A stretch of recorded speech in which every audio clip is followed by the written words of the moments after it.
미수가 바로 알기. 안녕하십니까? 본 영상물은 신생아 중환자실에 입실하는 환아의 보호자분들께 미수가에 대한 전반적인 내용을 설명드리기 위해 제작되었습니다.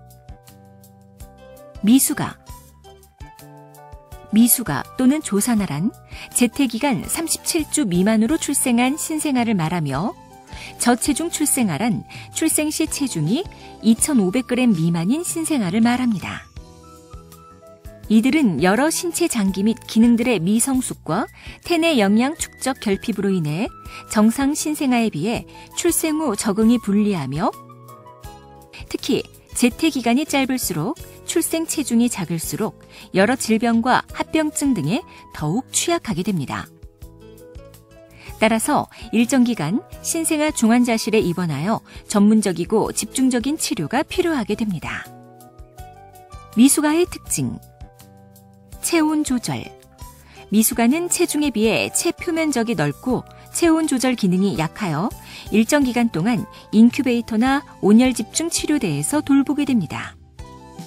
인큐베이터의 경우 출생 체중이 1,700g 이하인 경우에 사용하게 되는데 환아가 인큐베이터에서 생활하는 동안 자연적인 현상으로 3일에서 10일 정도 몸무게가 감소하였다가 이후 1,700g 이상으로 몸무게가 증가하고 체온 조절을 잘하는 경우 인큐베이터 밖으로 나오게 됩니다. 호흡기계. 일반적으로 호흡은 들숨을 뜻하는 흡기, 날숨을 뜻하는 호기와 호기 후 흡기 사이의 시간인 휴지기로 나눌 수 있는데 미수가의 경우 5초에서 10초 동안의 휴지기 후에 10초에서 15초 동안 빠른 호흡이 뒤따라오는 주기성 호흡이 나타나게 되고 이는 정상적인 것으로 간주합니다. 그러나 호흡 중추의 발육 미숙과 폐 표면 활성제의 부족으로 출생 후 신생아 빈호흡과 무호흡 및 호흡곤란 증후군이 발생할 수 있고 태변 흡인 시에는 태변에 의한 태변 흡인 증후군이 발생할 수 있습니다. 신생아 중환자실에서는 미수가 호흡 양상의 모니터를 통해 환자의 호흡과 산소 포화도를 확인하고 엑스레이와 피 검사를 실시하여 환아의 상태를 확인하며 필요한 경우 산소 투여, 기도삽관, 고빈도 환기요법을 포함한 인공환기요법, 폐표면 활성제 보충요법 등을 실시합니다. 4주 이상 기계호흡기나 산소치료가 필요한 환아의 경우는 만성폐질환에 해당하는데 이러한 경우 퇴원 시에도 산소나 가정호흡기계를 가지고 퇴원할 수 있습니다. 그러나 만성폐질환을 가진 환아의 경우에는 향후 성장지연, 천식, 바이러스 감염에 의한 재입원이나 사망의 위험이 있을 수 있습니다. 심혈관계. 심장 박동수의 정상 범위는 분당 120에서 160회로 100회 미만인 경우에는 서맥, 180회 이상인 경우에는 빈맥으로 분류합니다. 미수가의 경우에는 빈맥, 서맥, 부정맥, 저혈압 및 폐동맥 고혈압이 발생할 수 있으므로 진단을 위해 심장 초음파 검사를 실시할 수 있습니다. 특히 동맥관 개존이 확인된 미수가의 경우에는 일반적으로 약물 치료를 하게 되는데 약물 치료에도 불구하고 동맥관 개존증이 지속되면 수술적 치료가 필요합니다. 신경계. 미수가의 경우 출산 전후 합병증 또는 뇌조직과 혈관의 이상으로 인해 저산소성 허혈성 뇌증, 뇌실내 혹은 두개내 출혈과 뇌실 주위 백질 연화증, 신생아 뇌졸중 등이 발생할 수 있습니다. 이를 진단하기 위하여 머리 초음파를 시행하고 필요시 뇌 CT나 뇌 MRI를 시행할 수 있습니다. 신생아 황달. 미수가는 간 기능이 미숙하여 혈액 속의 빌리루빈 농도가 조기에 증가하는 황달이 생길 수 있는데 빌리루빈 수치가 너무 높아질 경우 핵황달 또는 뇌 손상이 발생할 위험이 높기 때문에 주기적으로 혈액 속의 빌리루빈 수치를 검사합니다. 심한 황달을 예방하기 위하여 출생 체중 1250g 이하의 환아는 예방적으로 광선 치료를 시행하는데 광선 치료는 환아의 상태에 따라 입원 기간 동안 반복적으로 시행할 수 있습니다. 소화기계. 미숙아의 경우 소화 흡수 능력이 미숙하고 고농도의 우유를 섭취할 경우 신생아 괴사성 장염의 위험이 높아 모유 수유를 권장하고 있습니다.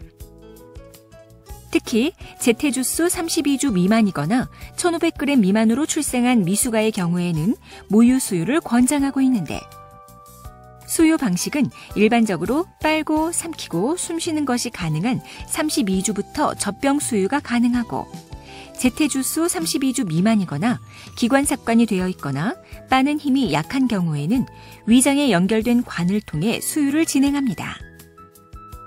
미숙아 망막증. 미숙아 망막증이란 어머니의 뱃속에서 만들어져서 나와야 할 망막이 대기에 노출된 채로 성숙함으로 인해 망막혈관이나 섬유 조직이 과다하게 증식하고 그로 인해 시력이 저하되는 질환입니다. 미숙아 망막증이 발생한 경우에는 수술이 필요할 수도 있고 심할 경우에는 시력이 상실될 수도 있기 때문에 제태주수 32주 이하이거나 2,000g 미만인 환아의 경우 또는 미숙아 망막증의 위험이 있는 환아의 경우 정기적으로 망막 검사를 시행하게 됩니다. 혈액계. 미숙아에게 빈혈은 흔하게 발생하는 질환으로 빈혈을 예방하기 위해 일정량 이상 수유를 하는 경우 엽산을 처방하여 먹게 되고 생후 4주 이후에는 철분제를 복용하게 됩니다. 그 외에 혈소판 감소증, 범발성 혈관 내 응고증 등의 질환이 발생할 수 있으며 이로 인한 출혈이 심한 경우 수혈을 하게 됩니다. 내분비계 및 신장계. 고혈당, 저혈당, 전해질 및 수분 이상, 효소 호르몬 이상이 발생할 수 있습니다. 이를 확인하기 위해 매일 체중을 측정하고 주기적으로 혈액 검사를 시행하여 갑상선 호르몬 이상과 선천성 대사 이상 등의 질환을 조기에 발견하고 검사 결과에 따라 적절한 처치를 시행하고 있습니다. 감염. 미숙아의 경우 면역력이 저하되어 감염에 취약하므로 면회 시 반드시 손을 씻고 장갑, 마스크, 비닐 가운을 착용해 주시기 바랍니다. 또한 핸드폰에는 세균이 많이 있으므로 면회 전에는 반드시 핸드폰을 닫고 핸드폰으로 사진 촬영 시에는 환아에게 닿지 않도록 주의해 주시기 바랍니다. 특히 쌍둥이 면회 시에는 쌍둥이 간 교차 감염이 가능하므로 환아 한 명당 다시 손을 씻고 장갑, 마스크, 비닐 가운을 새로 착용해 주시기 바랍니다. 근골격계. 미숙아는 엄마로부터 충분한 양의 칼슘과 인산을 받지 못해 골 감소증이 흔하고 이로 인해 쉽게 골절이 될 수 있습니다.